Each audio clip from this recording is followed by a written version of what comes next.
নমস্কার, জয় রাধে, রাধেশ্যাম, রাধে রাধে।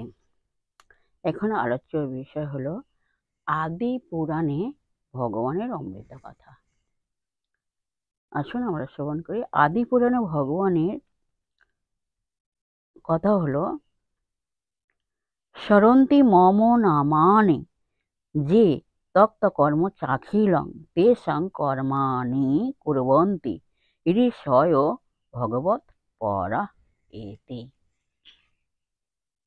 মানে, যে ব্যক্তি নিখিল কর্ম পরিত্যাগ করে আমাকে স্মরণ করে থাকে, ভগবৎ পরায়ণ ঋষিগণ তার সেই সব কর্ম সম্পাদন করে থাকেন। জয় রাধে, জয় রাধে, রাধেশ্যাম, রাধে রাধে। জয় বৃন্দাবন বিহারী লাল কি জয়, কৃষ্ণ কানাইয়া লাল কি জয়, বাঙ্কি বিহারী লাল কি জয়, জয় রাধা শ্যাম সুন্দর লাল কি জয়, জয়।